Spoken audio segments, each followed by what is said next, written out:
Ты меня слышишь, ты меня слышишь. Just because Иван it's меня so слышит? depressing that Stanley gave such a good talk about how to have negative thoughts. Поскольку Стэнли только что нам дал And the хорошую whole лекцию о morning was about негативных how to have мыслях, negative thoughts. и целое утро тоже было про это. I kind of wanted to take a Lam Rim break. Я хотела сделать небольшой перерыв So на I would like Lam to Rim. go back to that explanation. Я хочу вернуться к объяснению структуры ACI курсов, потому что вы будете учителями. И где-то в вашем, в вашем сознании должна быть структура 18 курсов ACI. Я бы хотела продолжить с этим. Возможно, мы сделаем 3 или 4 еще курса. О чем мы говорили в каждом курсе? Дайте мне что-нибудь. No, I mean, we're talking about flow. We're talking about why did the course come before? Почему один курс идет за другим? Почему сначала идет один, потом другой? О чем еще мы говорили? 5 тем Геше и про 4 древних школы. И еще мы говорили про контент, еще про что мы говорили, а про что вы не помните. Вы помните. Какие книги? И большинство, в них есть много хороших комментариев, и они просто...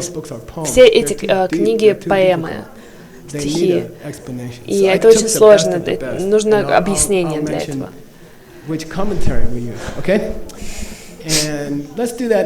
Давайте сейчас сделаем. До того, как мы начнем, я смотрел на курс и думал, мне очень нравится, что поток 5 великих тем в Геше курса. Какой из них первый? Начинаете ли вы с низшей школы или идете выше? Или вы начинаете с высшей, на случай, если вы умрете? Возможно, лучше начать с верха. Между прочим, за 25 лет очень легко умереть в монастыре. У меня в классе было 60 молодых людей, и закончили 4. И это достаточно типично. Всего 4 геши закончили. Остальные умерли или ушли. Как сформировать порядок? Какой порядок? Это немножко неожиданно, и поэтому нужно этому объяснение. И это в документах в вашем мануале. Кстати, некоторые документы не закончены. Если они не закончены, не читайте их, потому что они не закончены.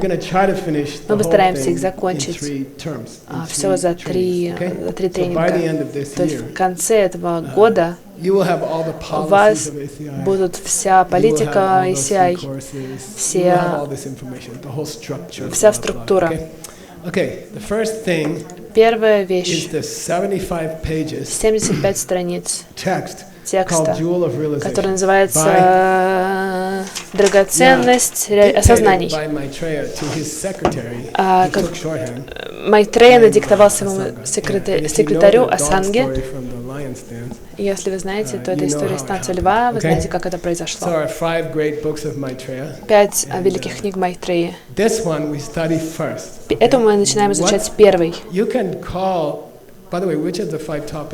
Это какой из 5 тем? Совершенство мудрости. 4. Какая школа? Только сознание? Нет, средний серединный путь. Нижний серединный путь. И, кстати, книги Асанги тоже к тому же относятся. То, как я это объясняю, 27 лет прошло после того, как я написал эти курсы. Я понимаю, как описать совершенство мудрости, низший серединный путь. И это очень широкая энциклопедия всей Махаяны, всех учений Бодхисаттвы. Кроме Кроме абсолютно точного объяснения пустоты. Все остальное, все верно. То же самое в Биддхарме. Там весь базовые вещи, которые вам нужно знать, 1000 идей. И нижний серединный путь, драгоценности сознаний, написанные следующим Буддой, это достаточно прикольный писатель. И он просто... Он ждет, пока... Это будущий Будда, он ждет, пока у людей будет много семян, чтобы он смог прийти. И он близко, он скоро придет.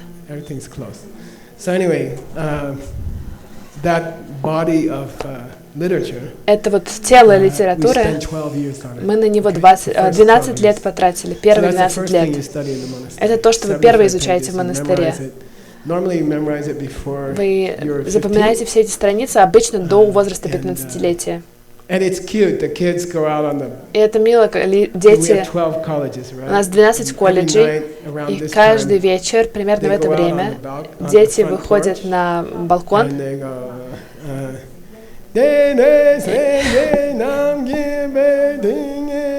вот так вот говорят. И они понятия не имеют, что они говорят. Это мило. Они пытаются перекричать других детей. Поэтому в монастыре невозможно поспать в это время. Потому что во всем монастыре все 15-летние дети кричат. Это немножко раздражает на самом деле. Но это традиция, когда вы что-то проговариваете как мантру для того, чтобы духи вокруг услышали, духи в комнате. Это традиция. Не просто так вот бормотать мантры, а говорить их очень четко, чтобы все духи в комнате их слышали.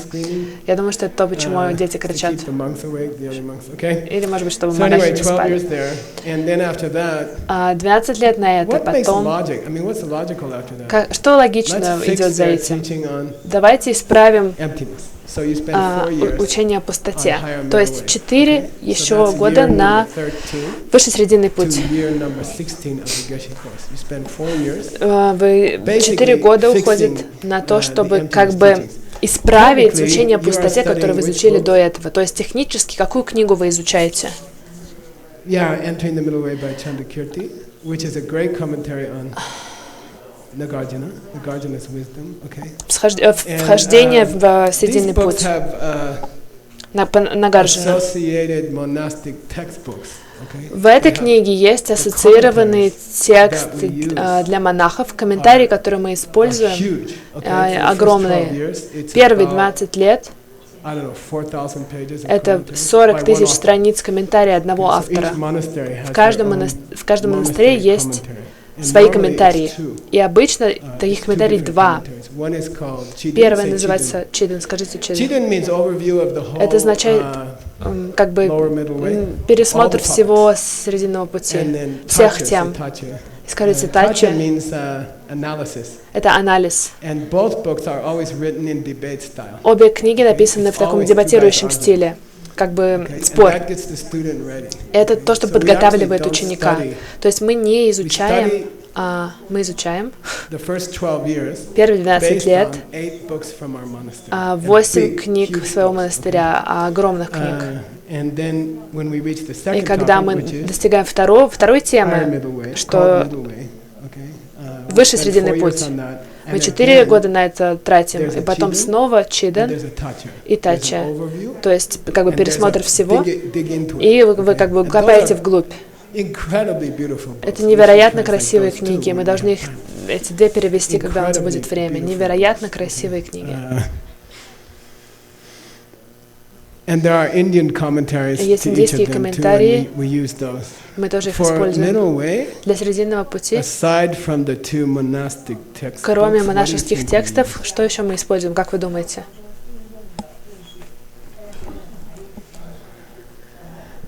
Цанкапы. Если вы хороший ученик, если вы так вот серьезно учитесь, то вы не просто изучаете 2 монашеских текста, которые примерно 2000 страниц, но вы также туда еще и забрасываете объяснение цанкапы о пустоте. Это what did Nagarjuna really mean? What did Chandrakirti что Нагарджуна на самом деле имел в виду? Мы только что половину прошли того, что мы изучаем. 750 сотен страниц.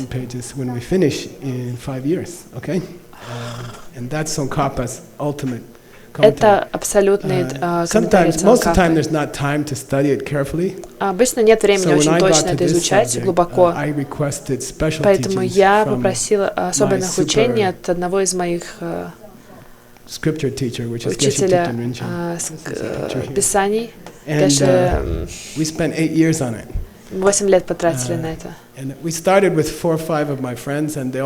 4-5 друзей со мной начали, но потом все бросили. Для меня было классно, потому что у меня где-то час в день был, я проводил с великим мастером, было классно. Невероятный учитель. Это срединный путь. Потом 2 года на Винаю. 2 года на Винаю. Год 17 и 18 потрачены на Винаю. Нравственность. Основная книга Сутра Виная. Это не сутра, это написано человеком, которого звали Гуна Прабха. So we study it from Guna Prabha, and again, every monastery has their own. В каждом монастыре есть свои собственные комментарии. И если вам интересно, мне нравится об этом говорить. Я знаю, что вам не очень важно, но мне все равно. Я мало об этом говорю. Обычно дам, скажите дам. So dom means a summary of all the Vinaya as a poem, and you memorize it, okay? Типа все вместе с Винаей, вы это запоминаете. Alison is translating one of those. She's translating the shortest possible one. Алисон это переводит в комментариях, но обычно там еще длиннее, чем ее книга, и все это запоминается. Резюме. Если вы хотите еще глубже пойти, то есть еще более глубокие комментарии. Лоду Таксан, не очень известный автор, его комментарии самые лучшие. И я начал их переводить здесь где-то 5 лет. Но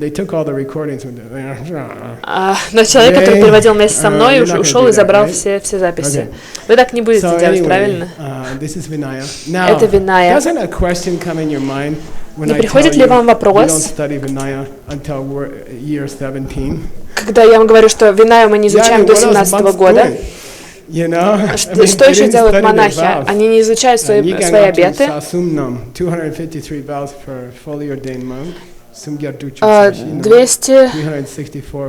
274 обета для полной монахини.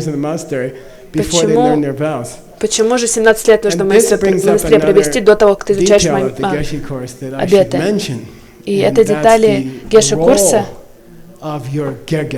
Это роль вашего Герген или Цевы Лама. Герген означает такой учитель колледжа, который как бы ваша нянечка,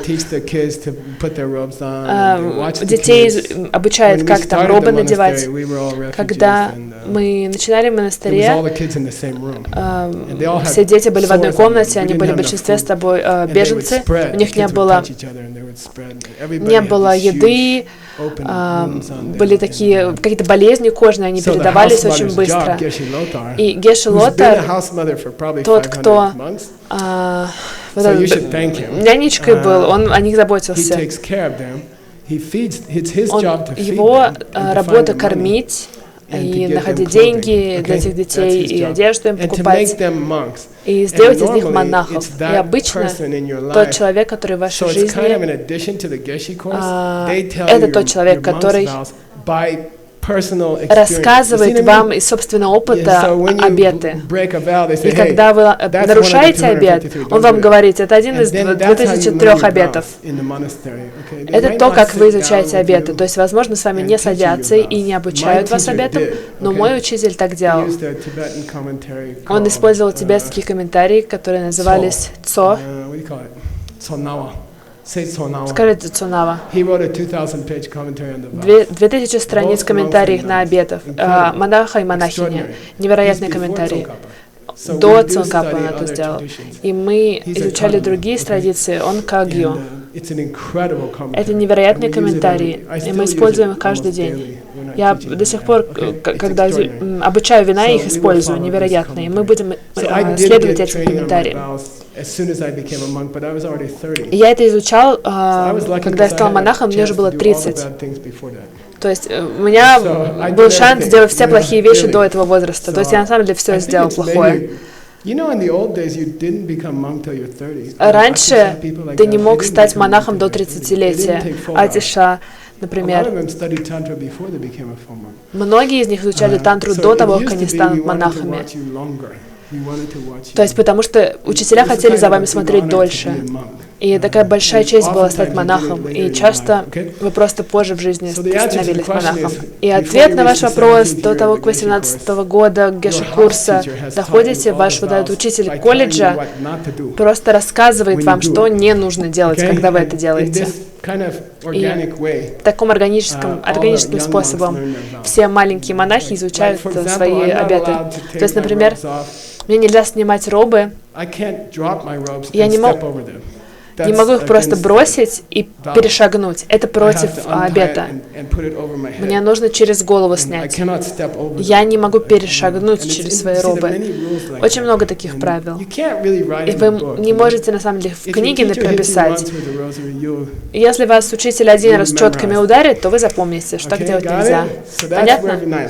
Это Виная. Потом к 17 году вы изучаете древние источники. Что такое лэнгши? Первый инцидент, то есть когда вы управляете организацией, как Diamond Mountain или ACI, лэнгши означает кто-то, кто накосячил. Кто-то накосячил. К примеру, сначала буддистам можно было пить алкоголь, и когда Будда только начинал преподавать, нам можно было пить алкоголь. Но потом случилось лэнгши. Что это значит? Кто-то напился и что-то накосячил. Я не знаю, что это, но можете изучить это из книги. Но из-за даты базы... В общем, вы можете в этой базе посмотреть, какая была история. Если вы изучите Писание с помощью вот этой базы Джона Брейди, если вы меня спросите прямо сейчас, что это был за инцидент, что случилось, я могу найти это через 10 секунд. Миллион страниц могу прокрутить за 10 секунд. И курсы, которые вы получаете, информация более точная, потому что я все проверяю в этой базе. У меня есть доступ к тысячам букв, 10 тысяч книг. Я могу проверять вещи. Я люблю рассказывать истории. Возможно, вы заметили. Я один раз летела в самолете, услышать учение от Далай-ламы, и было много людей в самолете, которых я не знал. В маленький городок мы летели. Я переводила Абидарму. Я 12 лет провел к тому же времени, переводя Абидарму. Я работал над этой книгой, и я только дошел до части, где Будда говорит лэнгши для алкоголя, про алкоголь. И Будда сказал, я вам скажу историю. Один тибетский монах сел рядом со мной, я не знал, кто это.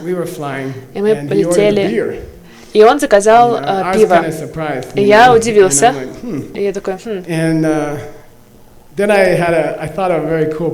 И я придумал хороший план. Я нашел страницу, где Будда говорит, если вы выпьете столько алкоголя, сколько на одну травинку поместится, одну капельку. Он не сказал «не пейте», он сказал «не называйте себя буддистами». Не называйте себя моими учениками, вы не мои ученики. Вы хороший человек, вы мне нравитесь, но не называйте себя моим учеником, если вы столько алкоголя выпьете.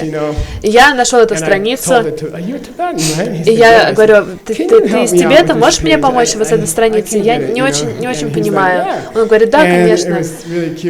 Было забавно. Он допил пиво все равно. Okay. All right. So that's about morality. Now, in year 19 and 20. 19-20 год мы изучаем Абхидхарму. Мы не дотрагиваемся до Абхидхармы, пока, ну, только если она где-то не проскальзывает в других школах за 18 лет. 19-20 мы делаем Абхидхарму, изучаем.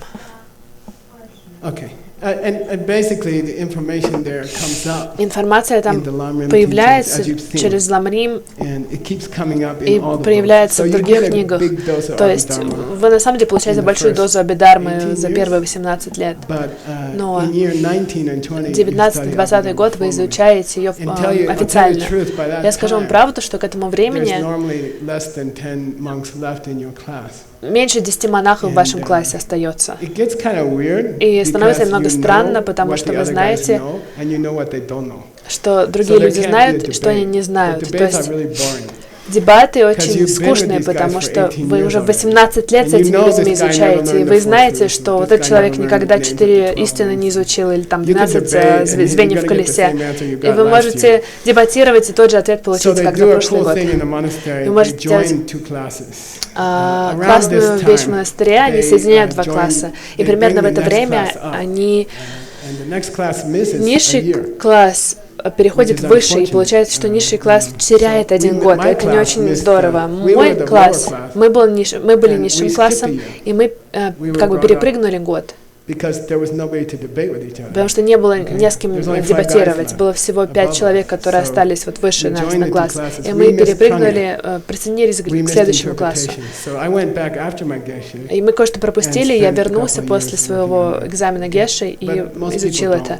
Но большинство людей так не делают. Иногда у Геши есть какие-то дырки в знаниях, потому что они что-то пропустили в монастыре. Какой предмет мы пропустили? Буддийская логика. Чисто думание, как это сказать. Ясное мышление. Это очень важно. Каждый год за 3 месяца, на 3 месяца все останавливается в монастыре, все занятия останавливаются. И вы присоединяетесь к особенной группе, и вы идете изучать предмет номер тему номер 3, вторую школу, сутрийскую школу, Чандри Дharma Kirti. Я просто шучу. Я не хочу, чтобы вы меня с кем-то... Кто-то меня высмеял из-за вас. Я хочу анонсировать огромный успех Кенди Ла из Сингапура была очень добра и сделала потрясающий вот этот мабл тофу. Это тофу, жареный тофу в специях. И я попробовал до того, как это было смешано с шоколадным тортом. Если вы хотите прийти в мой дом и сделать вот эти мабл тофу, то я буду очень рад, я вам заплачу. Я займу немножко денег в Word.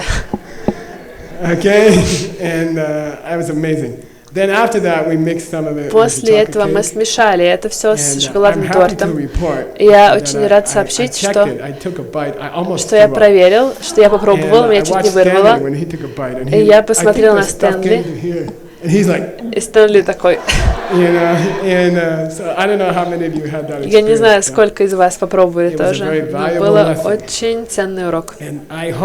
Я надеюсь, что после того, как Геша Майкла уже не будет, вы будете обучать своих внуков, то вы им расскажете историю про этот торт.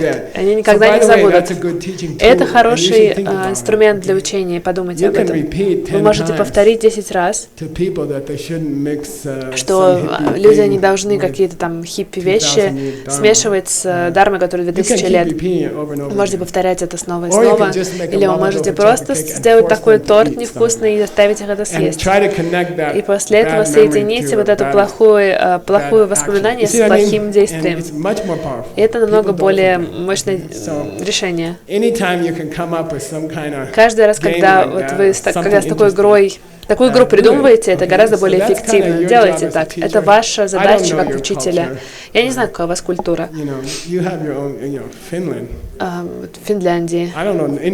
Понятия ничего не имею о Финляндии. Только начинается с F, кончается на Финляндии я.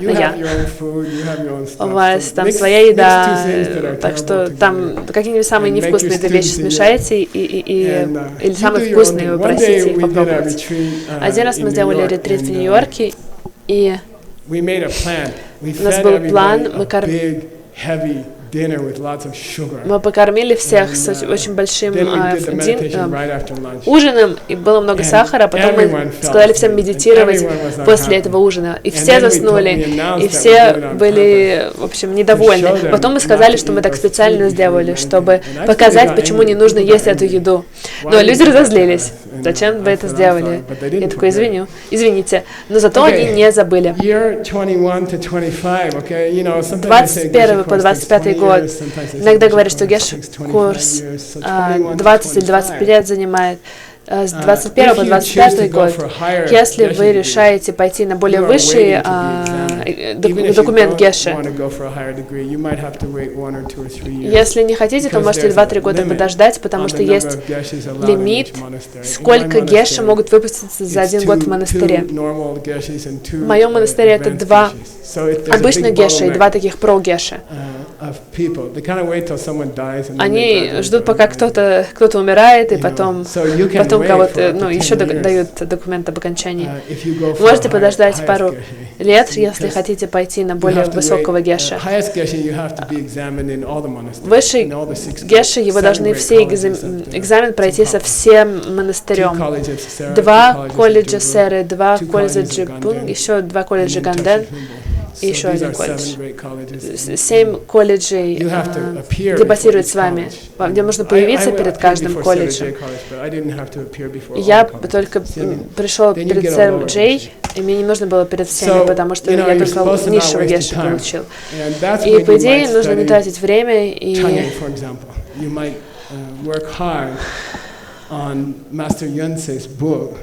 Вам нужно тяжело работать над мастером Янце книгой. Это типичный период,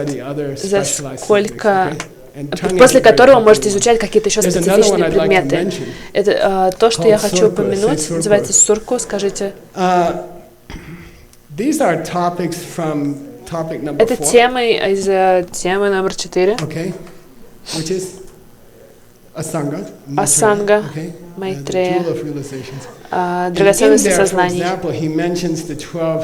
И он говорит о 12 звеньях взаимозависимости и колеса жизни за 10 слов. И все. Есть привычка, традиция извлекать эти строчки и написать целую книгу об этих строчках. Вот это сурку означает извлечь сок из растения, чтобы создать лекарство. Потом выжимать, варить, и сок выходит из растений, и вы создаете лекарство. Вот это слово то же самое означает, что из Майтреи вот этот сок вытянуть. И потом обучить этому отдельно. Есть 5 отдельных вот таких сурков в моем монастыре. К примеру, вы изучаете только сознание. Потом самсук, это танец льва. В основном все детали танца льва. Один из них это зависимое происхождение, 12 звеньев. Еще одна из них это генденнишу. Все возможные комбинации 5 путей. Возможно, вы хинаяна, а потом вы берете что-то из Махаяны. Есть вообще такие части, вот это mind map. Не знаю, как сказать, карта такая, как вы дойдете до просветления разными путями. И интересно, что эти книги были потеряны в нашем монастыре в течение культурной революции, все копии были сожжены. И у нас их не было. Они были потеряны. И проект Джон Брейди нашел их в России и восстановил их.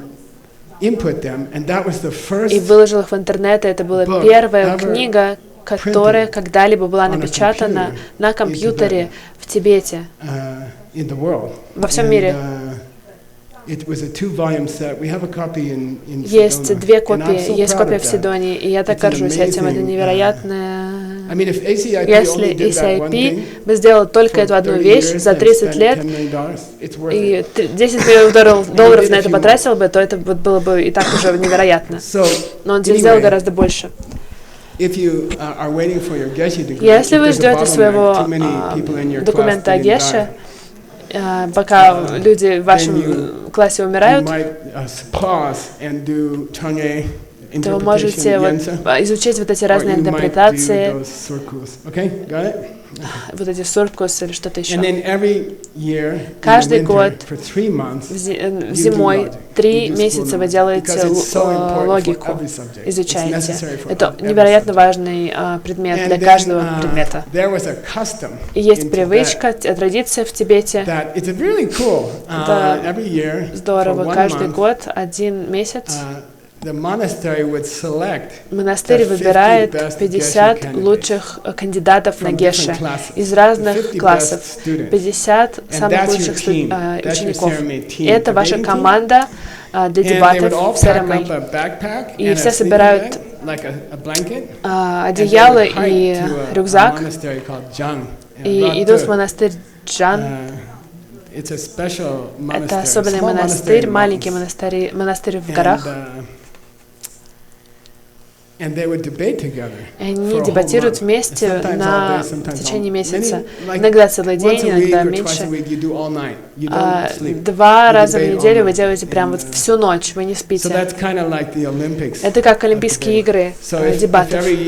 Каждый год ваш монастырь останавливает все изучение на 3 месяца, 2 месяца подготовка к зимним дебатам, и 1 месяц вы идете на вот эти вот дебаты зимой, и дети, они пытаются стать лучше, чтобы тоже пойти на эти дебаты. Очень сложно, чтобы тебя выбрали на 1 из 2 из этих. Я сходил на 4. Я хвастаюсь. Почему? Почему? Потому что я сказал учителю, я иду, мне все равно, выберешь ты меня или нет. Он сказал, я не знаю. Я говорю, я иду. То есть я такой неофициальный 51-й был на самом деле. И я рад, что я это сделал, потому что я понял, у меня было много прорыва благодаря этому в практике. И было невероятно сложно, потому что когда они дебатируют, они очень-очень быстро это делают. И я очень был расстроен, когда я 13-й курс преподал в Нью-Йорке, я половину учеников потерял, логику преподал. 40 студентов ушли. Это сложно, очень сложно. Я решил, что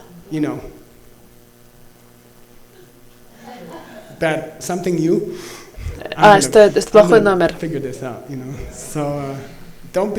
Не бойтесь этого, не ленитесь. Изучайте сложные предметы, это традиция Сункапы. И я стал один из самых лучших, потому что я помню, как я очень злился на это все.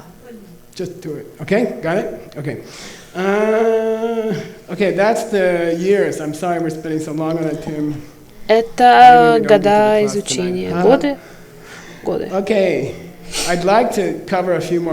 Еще парочку курсов пройдем. 5-й курс «Как работает карма». Кто-нибудь скажите мне, какая была мотивация, почему это вошло в 18 курсов основных? Мои основных курсов. Как восточный человек, это подсказка. Потому что нам никто не рассказывал про карму.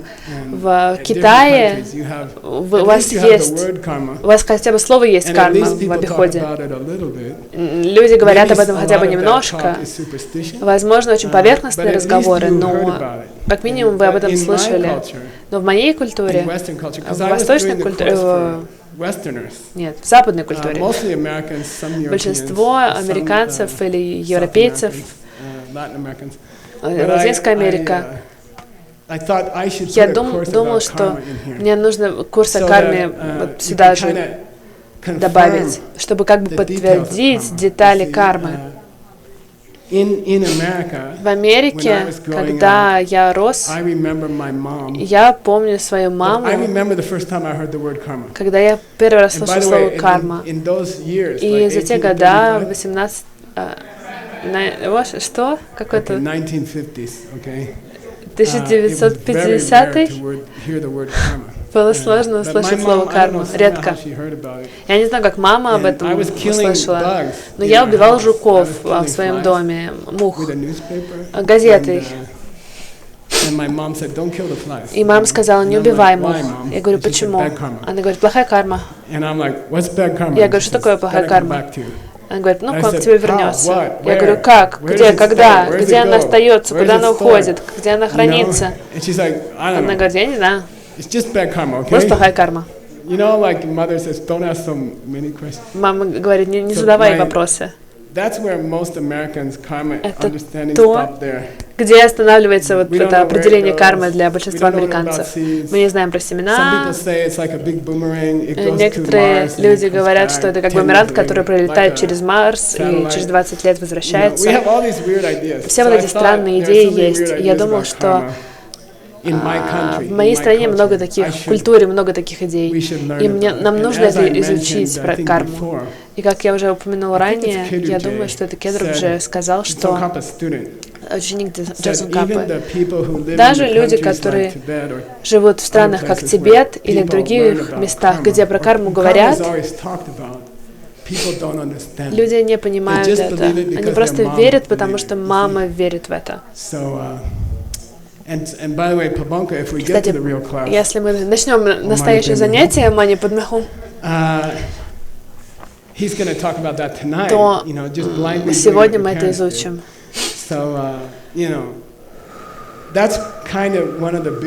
Это одна из самых больших причин, почему есть такой курс в то время. Потому что никто из учеников не вырос с этим пониманием, они не понимают детали. Я очень горжусь этим курсом. Это как работает карма. Это дает все детали кармы. И источник Абхидharma Коша, Стэнли. И мы очень серьезно используем его комментарий Чоны Ламы, но еще комментарий первого Далай-ламы. Первый Далай-лама написал хороший комментарий, он был молодым человеком, когда Цонгапа был старым человеком. То есть он использовал только несколько из них. И у меня есть фотография его с 18 курсов. Мне нравится фотография. Это рисунок. Нашел рисунок его для вас. У него там смешные усики. Я думаю, что вообще у монахов нельзя усики носить.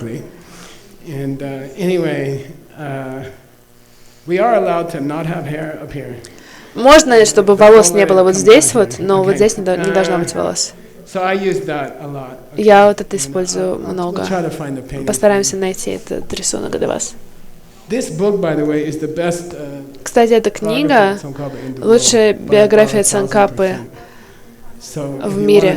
Если вы хотите знать больше про вашу линию, то читайте просто, наслаждайтесь. Хорошая книга, развлекательная книга.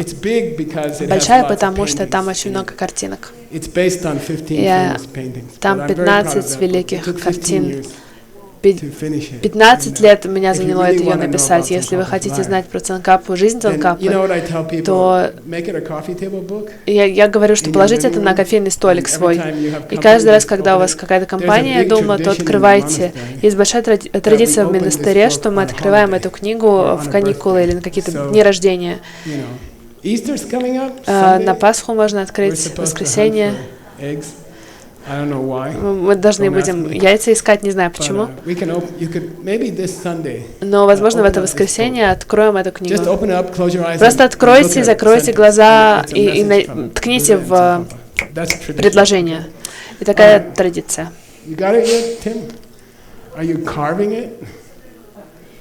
Ты рисуешь? Gendendrup. Gendendrup. Look for Genden. Okay. Course number 6. Yay! Курс 6. What is it? О чем он? Сутра алмазного огранчика. И вы знаете про это. This has an interesting story behind it. Интересная история стоит за ней. And it's fun to tell you the stories Интересно, of how I wrote these courses. Мне нравится вам рассказывать истории, как я написала эти курсы. Чтобы вы не изучали... вы не изучаете сутру алмазного огранчика в университете Джетсон Капы. Это не часть курса. Я думаю, это большое разочарование, что они это не изучают. Большинство геши не изучали сутру алмазного огранчика, они про нее слышали, но не изучали. Я думаю, что я вам рассказал историю. Я жил в Монголии, в комьюнити, в монастыре с 50 монахами, и большинство из них были из Монголии. Мы ходили в Шаптан. Шаптан означает ходили по домам других людей. Вот это Генденджи. Это первый день, когда он побрился. Мы используем комментарии Абхидхармы, я переводила 12 лет, я не опубликовал. Я создал словарь для Абхидхармы, и это где-то 10 лет меня заняло. В автобусе, по дороге в Нью-Йорк, 4 часа каждый день. Потому что я не мог спать в монастыре. Идите за Шаптан, вы идете в такие дома, вы читаете молитвы, и они вам дают еду. И монахам очень нравится. Еще кое-что тоже они вам дают. И все это делают, потому что у монахов нет никакого дохода. Это бедный город был.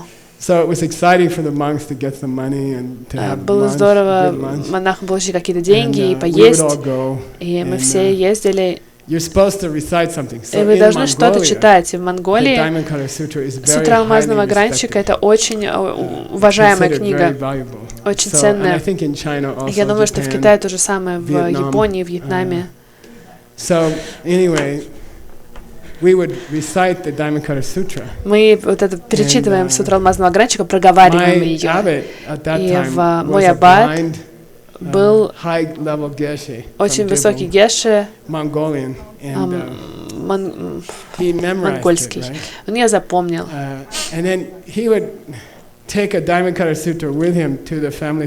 Он брал за собой эту сутру в эти дома. Он очень любил есть, и, кстати, он умер с каким-то роллом в его... Кусал, типа пончик или что-то такое. Вот так вот сидел 5 минут. Я говорю, все нормально, он не отвечает. So you can really die anywhere. То есть умереть можно где угодно. Сложно было этот пончик вынуть из руки его. Я его не съел, кстати. So he loved to eat. So he said, он очень любил есть, и он говорит, let's split the scripture up. Давайте разделим Писание, и все прочитаем, и мы быстрее получим обед. Я говорю, ну это странно будет звучать, мы же разные страницы будем читать. Он говорит, но они же ничего не понимают все равно. Мы все разные страницы перечитывали, и у меня была очень классная страница, где там пальцы отрезали кому-то. Было интересно. Я бы хотела больше про это читать. Я изучал сутры. Мы нашли в России проект Джона. Нашел единственный великий тибетский комментарий, есть только один. Кто его написал? Угадайте, Чони Лама. Сегодня вы уже послушали Чони Ламу от Ламы Стэнли. He's a great writer. Он очень хороший писатель. Мы нашли комментарии. Позже мы также выложили комментарии Камалашилы, которые тоже очень длинные. Мы переводим их, и это будет где-то 1000 страниц. Есть короткий комментарий Васубандху, только 30 страниц, короче, чем сутра. Поэтому удачи.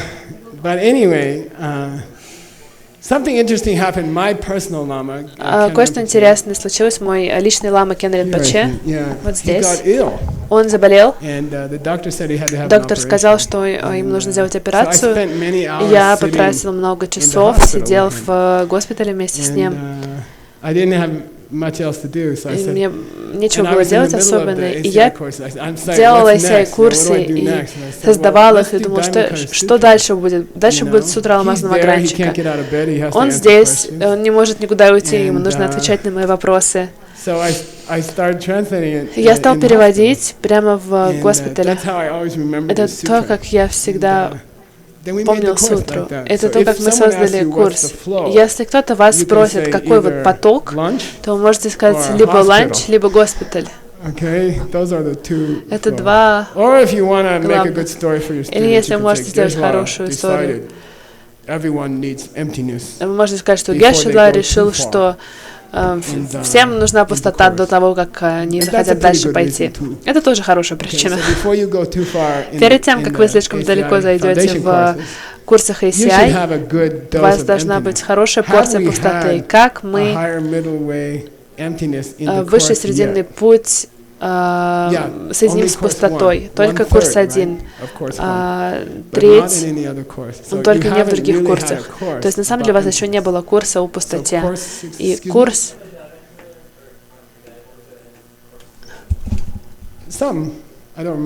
Не слышу. 5 доказательств пустоты? Oh, yeah, you're right. There are some proofs, but they're lower middle way. Да, есть несколько доказательств пустоты, но они низший срединный путь. Некоторые из них также используются в высшей школе. Хорошо, чтобы у вас была какая-то доза сутра алмазной огранчики. Это курс номер 6. Давайте еще 2 сделаем. И потом мы перейдем к вашей домашней работе. We also found a carving of Choni Lama in Russia. Мы также нашли очень типа рисунок Чони Ламы в России. Вы, можете, не знаете, что команда Джона 14 лет провела в Петербурге в библиотеке. 14 лет. И они только что сделали каталог. Они даже еще книги не перенесли. Скорее всего, у нас это получится сделать.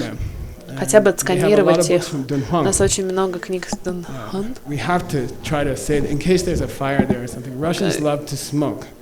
Русские любят курить, поэтому, возможно, будет пожар. О, сегодня Нотр-Дам горит.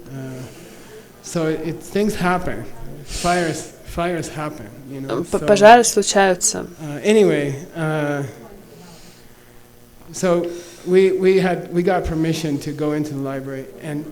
У нас было разрешение пойти в библиотеку, и когда мы закаталогизировали книги, мы каждый рисунок также закаталогизировали.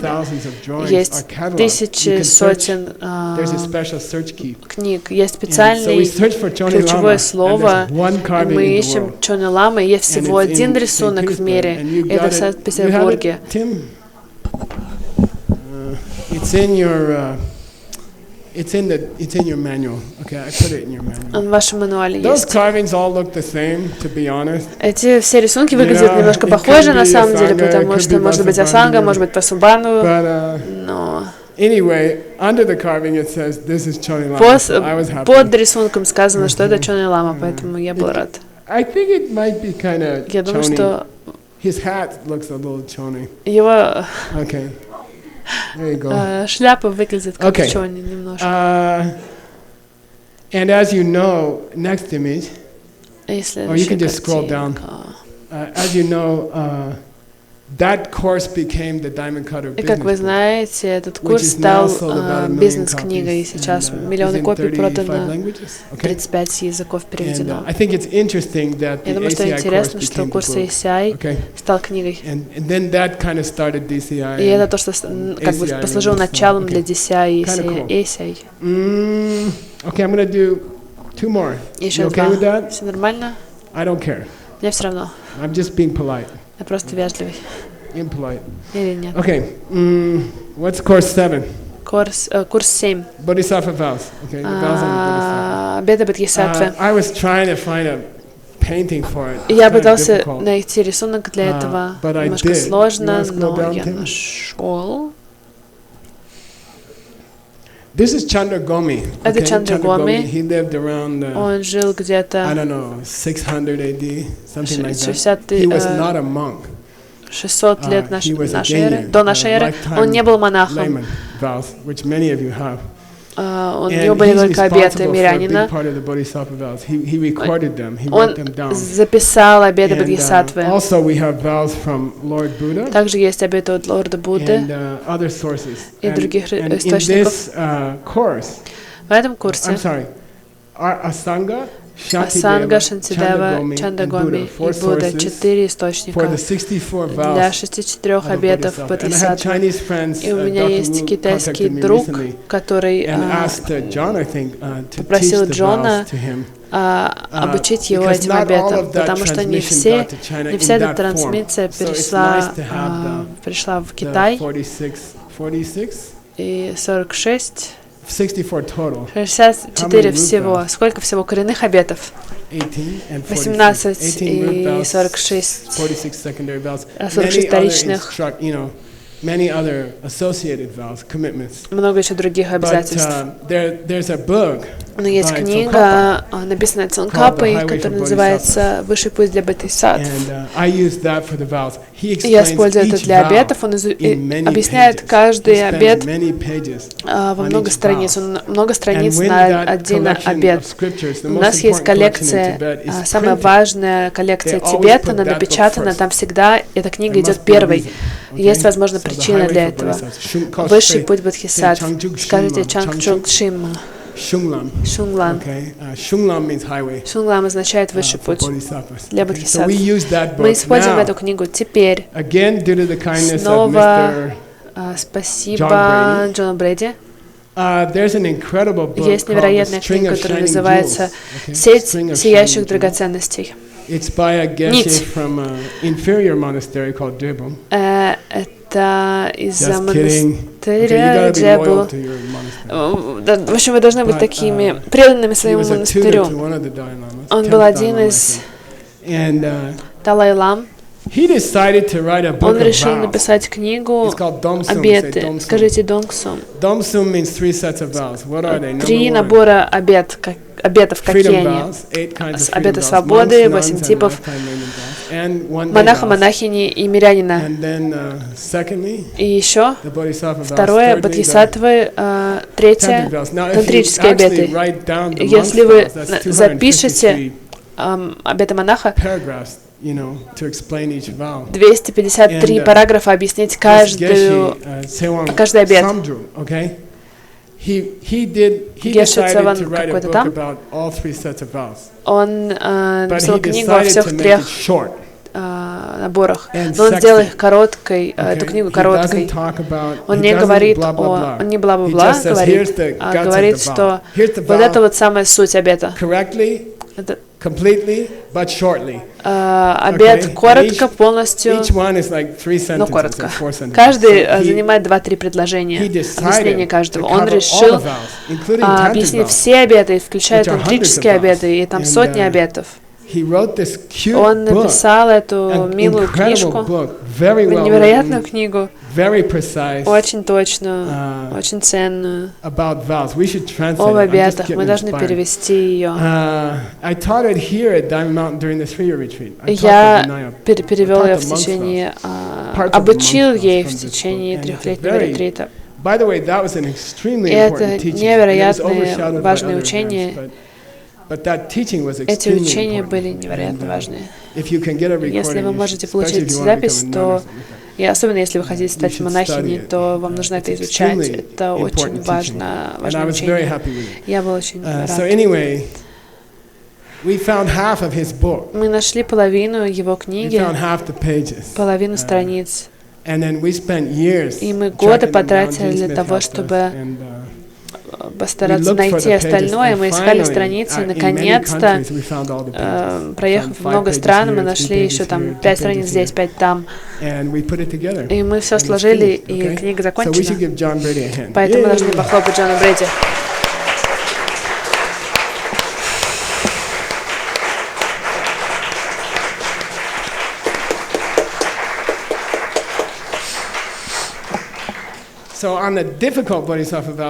На сложные обеты Бодхисаттвы я взял объяснение Джосен Капа. На простые вот этого человека другого. Какая школа? Высший срединный путь. Обеты Бодхисаттвы — высший срединный путь. Еще один курс. Умани Падме-Хум, кстати, означает «я надеюсь». Иншалла. Иншалла означает «если Бог пожелает». То же самое в монастыре Умани Падме-Хум, типа, вдруг, может быть, такое случится. Возможно, дойдем до вашего занятия. The word wish comes from that. Желание, слово происходит от этого иншалла. Drops out. Okay. Anyway, here we go. Course 8 is Курс called Death 8 and the Realms of называется Existence. It wasn't one of the more popular courses. Смерть и сфера существования, не самый знаменитый курс. И все приходят, и я такой, следующий курс «Как умирать». И куда вы можете попасть, какие есть варианты. После того, как вы умираете, какие места, в которые вы можете попасть. Один друг умирает сегодня.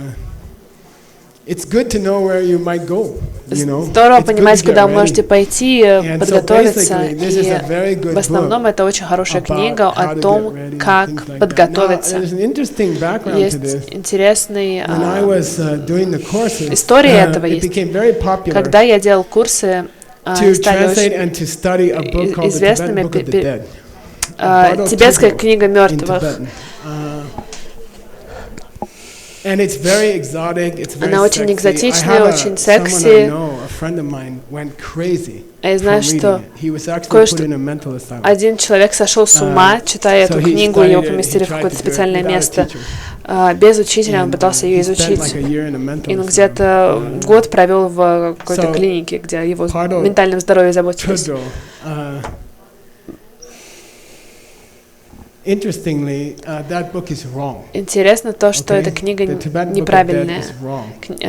Тибетская книга мертвых, она не древняя, неправильная.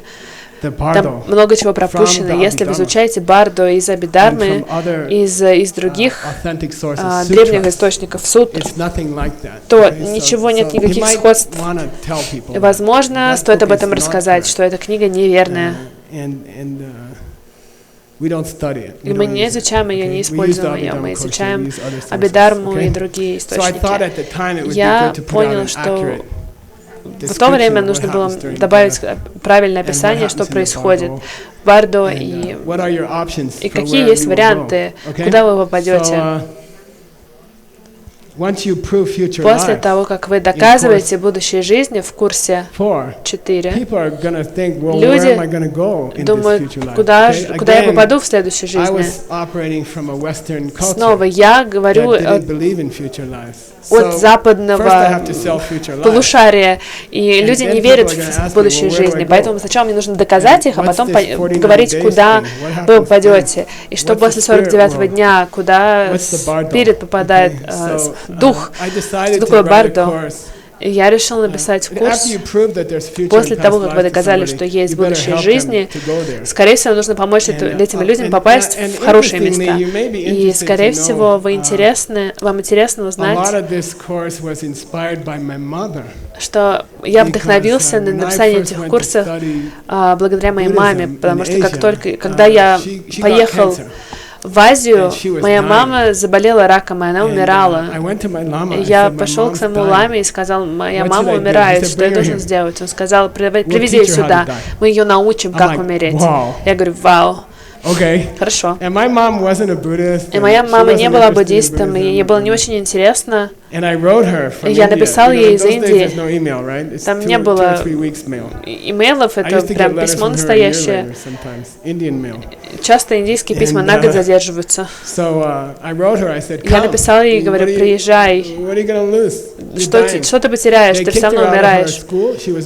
Она была школьным учителем, ее выгнали оттуда. У нее что-то случилось во время занятия, какой-то приступ, и ее выгнали, сказали, уволили. И я написал ей, приезжай. Что ты потеряешь? И она приехала. Она никогда не выезжала за границу Америки. Она очень-очень сильно болела. Мы ее в багажнике везли машины. Мы привезли ее на занятия, к стене прислонили. И ее обучали 3 месяца, как умереть. И я был настолько потрясен, что это классно. Такой курс должен быть для всех. То есть, на самом деле, это курс из моего собственного опыта. И я подумал, что это важно, чтобы люди могли понимать, как правильное описание того, что случится с нами. Мне нравится этот курс. И все. Мы используем Абидарму, используем Генден Джоб комментарии. Следующая картинка.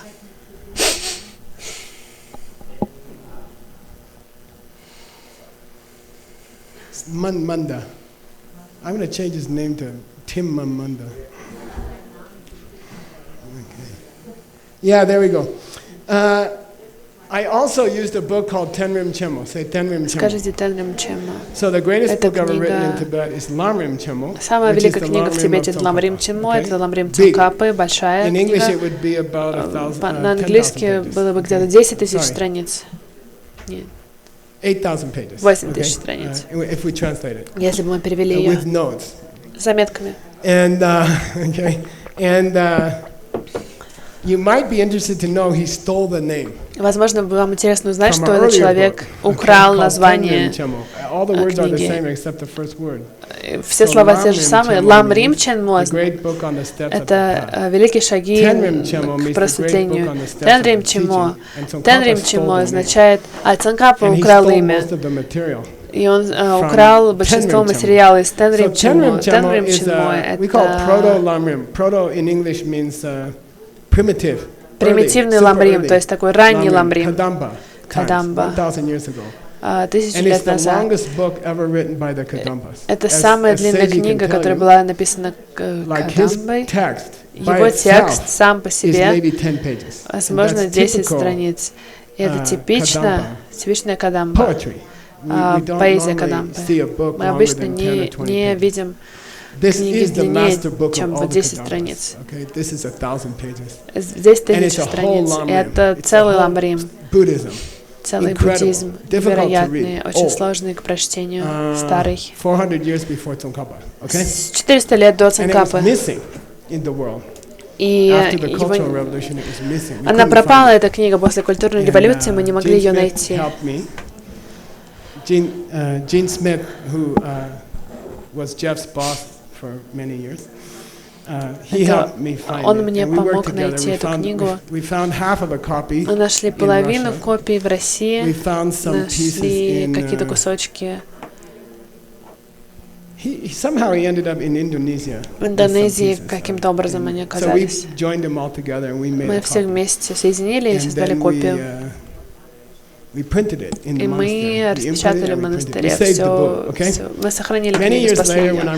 Много лет позже, когда я писал биографию Цангапу, когда была написана биография Цангапы, он писал, сидел с своими студентами и сказал: я очень хочу найти вот эту книгу «Lam Rim Чимо», потому что очень хорошо звучит название. И они пытались ее найти и нашли. Он нашел единственную книгу в то время, 400 лет после того, как она была написана. Это картина. Это он очень рад. Обычно вы используете такую пачку благовоний. Вы не одну зажигаете в монастыре, а все, вот 30 штук. И когда такой великий лама, как Гешалатар приходит, у всех есть цветок или шелковый шарф. Понимаете, о чем я говорю? С красным конвертом. Word может больше всего дать. И вы встречаете высокого ламу с благовониями, какими-то подношениями и шелковым шарфом. Это традиция. То, что вы видите на этой картинке, это то, что книга была доставлена Цангапе, и он делает какую-то ламу штуку. Это он встречает эту книгу как ламу, чтобы на книгу это положить шарф и подношение. Он относится к книге так, как к высокому ламе. И это то, что происходит на этой картинке. И я подумала, что это было бы очень на удачу вот эту книгу в ваш курс добавить. Это в 8-м курсе. Часть этого курса в этой книге. Наоборот. 3 года назад один высокий лама отправил мне посылку, сказал, что у меня есть кое-что из Тибета, тебе понравится. Он говорит, что я нашел кое-что в монастыре, тебе понравится. Он отправил мне книгу, которую я нашел. Я говорю: о, спасибо большое. Достаточно хвастовства.